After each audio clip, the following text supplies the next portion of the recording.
Audio Jungle.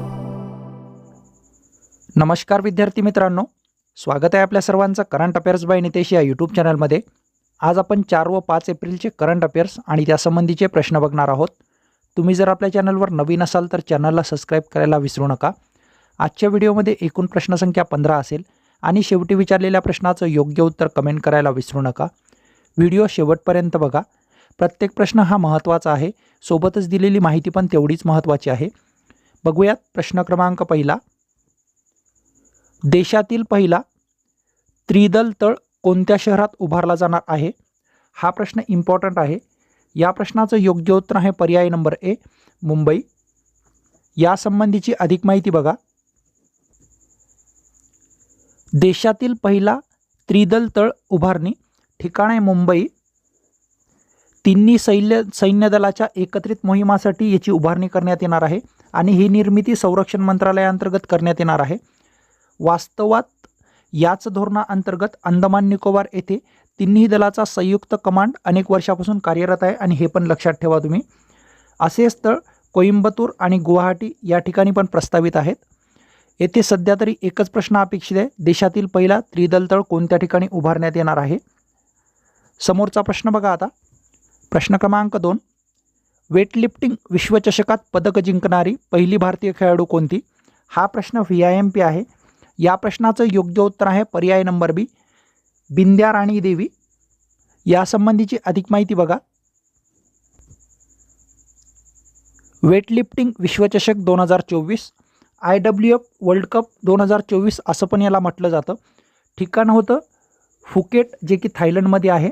31 March ते 11 April 2024 या दरम्यान या विश्वचषकाचं आयोजन करण्यात आलेलं आहे। याचा मॅस्कॉट होता ताओ न्यू। हा एक कासव प्राणी आहे। यावर अपेक्षित प्रश्न बघा। वेटलिफ्टिंग विश्वचषक 2024चे आयोजन कोणत्या ठिकाणी करण्यात आले? एक तर देश विचारतील किंवा ठिकाण विचारतील। Phuket, Thailand. आणि याचा जे मॅस्कॉट होता ते लक्षात ठेवा। समोरची माहिती बघा। IWF वर्ल्ड कप 2024 याचं आयोजन इंटरनॅशनल वेटलिफ्टिंग फेडरेशनद्वारे करण्यात आलं होतं आणि याची स्थापना झालेली आहे 1905ला। मुख्यालय लॅस्ने, जे की स्वित्झर्लंडमध्ये आहे। बिंदिया राणी देवी यांनी वेटलिफ्टिंग विश्वचषकात पदक जिंकणारी पहिली भारतीय आहे आणि हे स्टेटमेंट अतिशय महत्त्वाचं आहे। यांनी कांस्य पदक मिळवलेलं आहे। वयोगट आहे 55 किलो वजनी गट आणि राज्य आहे मणिपूर। हे कोणाचं राज्य आहे तर बिंदिया राणीचं। यावर अपेक्षित प्रश्न बघा। वेटलिफ्टिंग विश्वचषकात पदक जिंकणारी पहिली भारतीय खेळाडू कोणती? बिंदिया राणी देवी। तुम्हाला असाही प्रश्न येऊ शकतो की बिंदिया राणी देवी या कोणत्या खेळाशी संबंधित आहे तर वेटलिफ्टिंग। वेटलिफ्टिंग विश्वचषकात पदक जिंकणारी पहिली भारतीय बिंदिया राणी देवी यांनी कोणते पदक जिंकले तर कांस्य पदक जिंकले। त्या कोणत्या राज्याच्या आहेत आणि त्यांचा वयोगट, हे दोन गोष्टी लक्षात ठेवा। यांच्यावर एक मल्टीलाईन स्वरूपाचा क्वेश्चनसुद्धा अपेक्षित आहे। वरचे 2 आणि असे इथले 4 असे 6 प्रश्न इथे अपेक्षित आहेत। समोरचा प्रश्न बघा आता। नुकताच कोणत्या देशामार्फत कृत्रिम सूर्याची निर्मिती करण्यात आली? या प्रश्नाचं योग्य उत्तर आहे पर्याय नंबर सी, दक्षिण कोरिया। या संबंधीची अधिक माहिती बघा। दक्षिण कोरियाने बनवला कृत्रिम सूर्य। याचे तापमान आहे 10 कोटी अंश सेल्सिअस आणि निर्मिती केलेली आहे न्यूक्लिअर फ्युजन प्रयोगाद्वारे। सध्या जगात कृत्रिम सूर्यावर काम करणारे देश बघा, चीन, अमेरिका आणि फ्रान्स। समोरचा प्रश्न बघा। हा प्रश्न महत्त्वाचा आहे। संयुक्त राष्ट्रसंघाने 2025 हे कोणते वर्ष म्हणून साजरे करण्याचे ठरवले आहे? VIMP स्वरूपाचा हा प्रश्न आहे। या प्रश्नाचं योग्य उत्तर आहे पर्याय नंबर डी, हिमनद्या संरक्षण वर्ष। या संबंधीची अधिक माहिती बघा। संयुक्त राष्ट्र म्हणजेच युनोने घोषित केलेली मागील काही वर्ष बघा। 2023 हे आंतरराष्ट्रीय भरडधान्य वर्ष, 2024 उंटांचे आंतरराष्ट्रीय वर्ष, 2025 हिमनद्या संरक्षण वर्ष। ही तिन्ही वर्ष महत्त्वाची आहे। तिन्ही वर्ष पाठ करून ठेवा। आंतरराष्ट्रीय भरडधान्य वर्षावर खूप प्रश्न येऊन गेलेले आहेत सिंगल लाईन। आता 2024 आणि 25 हे वर्ष विशेष लक्षात ठेवा तुम्ही। संयुक्त राष्ट्रची स्थापना झालेली आहे 24 ऑक्टोबर 1945 आणि याचं मुख्यालय न्यूयॉर्क, अमेरिका. सदस्य संख्या आहे 193 आणि महासचिव आहे अँतोनियो गुतेरेस. समोरचा प्रश्न बघा आता, खालीलपैकी कोणत्या नदीच्या खोऱ्यात टॅटलमचे धातूचे साठे सापडले आहेत? या प्रश्नाचं योग्य उत्तर आहे पर्याय नंबर ए, सतलज नदीमध्ये टॅटलम जो धातू आहे त्या धातूचे साठे सापडले आहेत.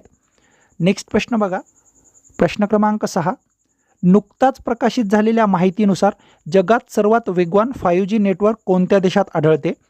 या प्रश्नाचं योग्य उत्तर आहे पर्याय नंबर बी, संयुक्त अरब अमिराती म्हणजेच UAE. यासंबंधीची अधिक माहिती बघा. जगात सर्वात वेगवान 5G नेटवर्क 1 नंबरला आहे संयुक्त अरब अमिराती, 2 नंबर दक्षिण Korea, 3 number Qatar, 4 number Malaysia आणि 5 नंबर ब्राझीलचा क्रमांक लागतो. या यादीमध्ये भारताचा क्रमांक आहे 15वा. हे विशेष लक्षात ठेवा तुम्ही.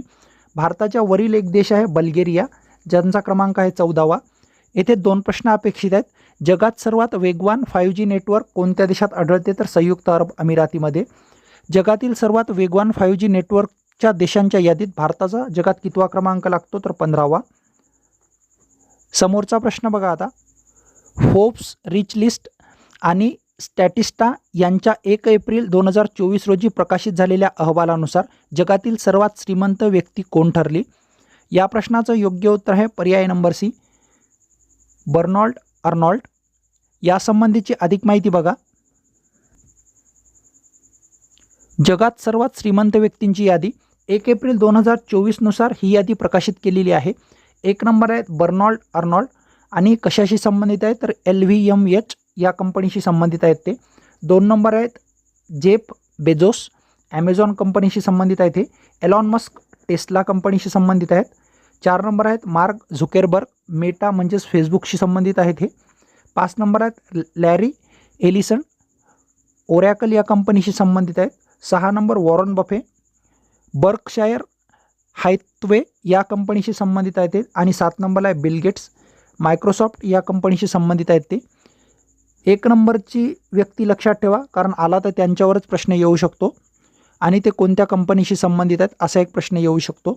समोरचा प्रश्न बघा आता, प्रश्न क्रमांक 8, पुढील विधानांचा विचार करा.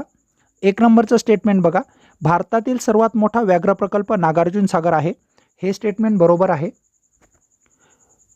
दुसऱ्या नंबरचं स्टेटमेंट बघा, भारतातील सर्वात लहान व्याघ्र प्रकल्प बोर आहे आणि हे पण विधान बरोबर आहे. या प्रश्नाचं योग्य उत्तर आहे पर्याय नंबर डी, ए व बी दोन्ही विधाने बरोबर आहेत.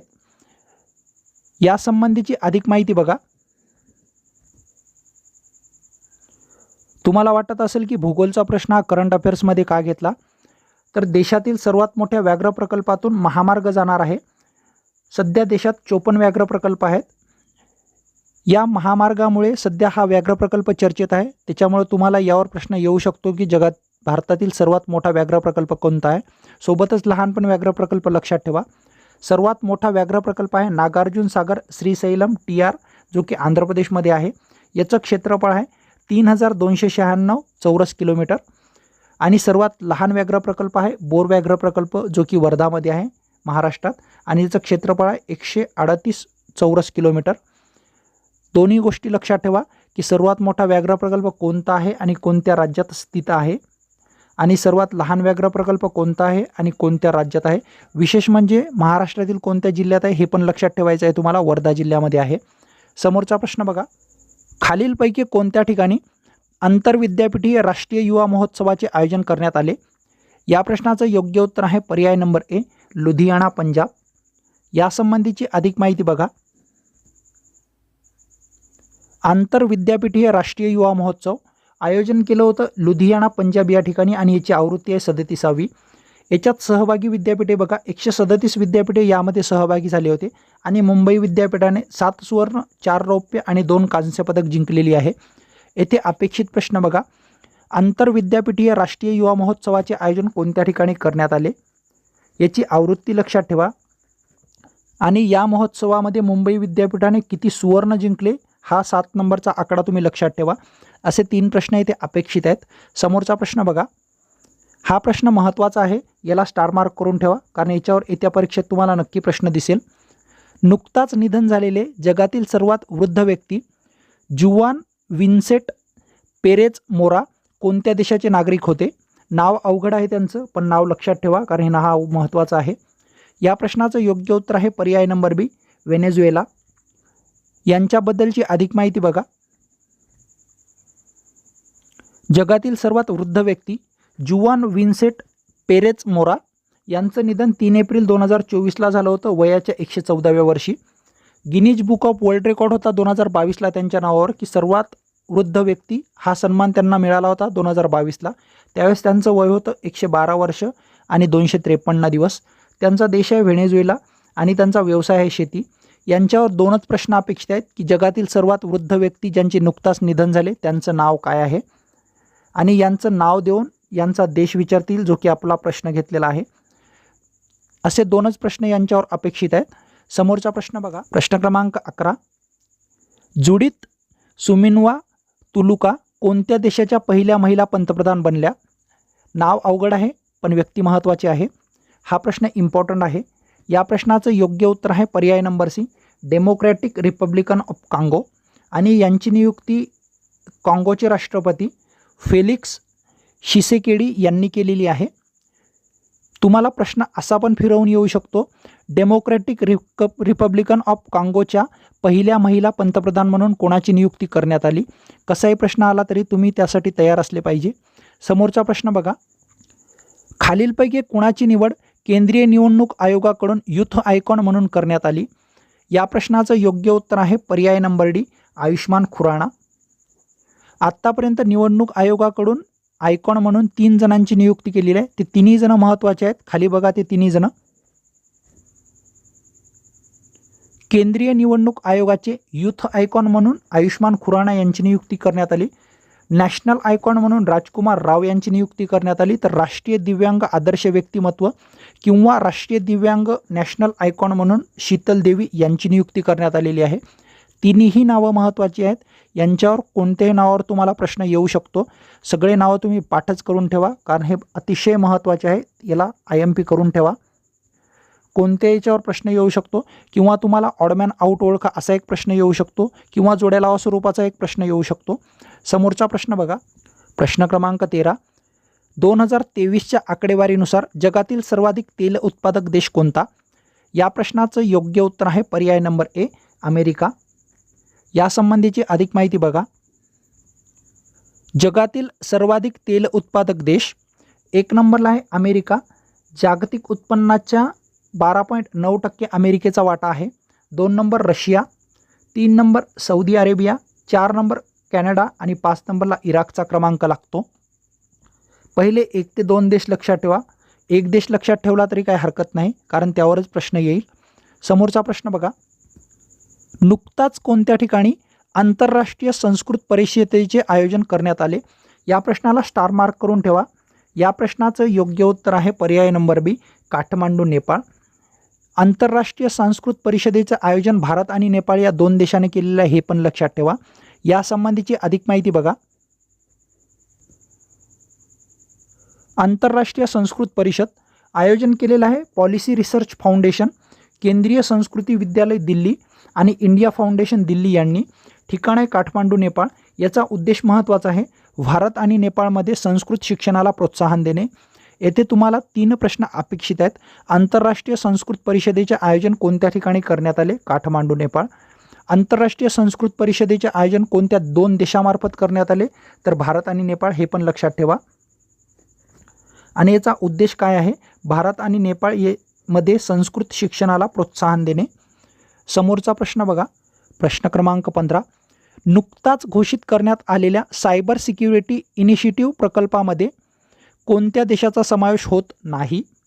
हा प्रश्न इम्पॉर्टंट आहे कारण 3 देशांचा हा प्रकल्प आहे. या प्रश्नाचं योग्य उत्तर आहे पर्याय नंबर सी, ब्रिटन या देशाचा यामध्ये समावेश होत नाही. मग कोणत्या देशाचा होतो? तर भारत, अमेरिका आणि इस्रायल. यासंबंधीची अधिक माहिती बघा. सायबर सिक्युरिटी इनिशिएटिव्ह हा प्रकल्प आहे भारत, अमेरिका आणि इस्रायलचा.